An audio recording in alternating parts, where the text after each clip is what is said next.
से हटाइए। हेलो, आप लोग से बोला जा रहा है वो स्क्रू के थोड़ा सा ढीले हैं, उनको मत बोलिए। अरे शांति बनावो हो रारो केने भागत रोजा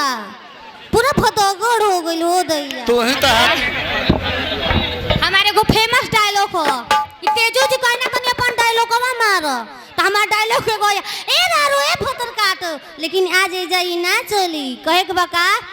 कि अब ना चिड़ैया उड़ी बाज उड़े वाला बा सोना हो कि अब ना चिड़ैया उड़ी बाज उड़े वाला बा अरे राज कर सोना हो महल बदले वाला बा राज कर सोना हो महल बदले वाला बा अब ना चिड़ैया उड़ी बाज उड़े वाला बा अब ना चिड़ैया उड़ी बाज उड़े वाला बा राज कर सोना हो महल बदले वाला बा राज कर सोना हो महल बदले वाला बा।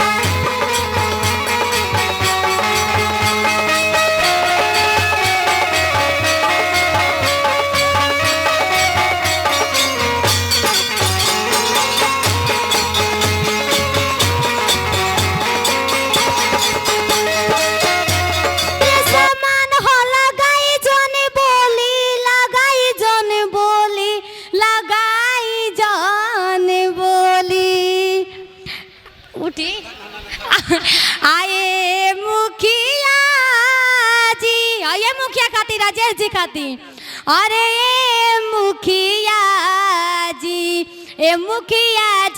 मन होके तो बोली नहीं तो रउआ खाई बरदास वाला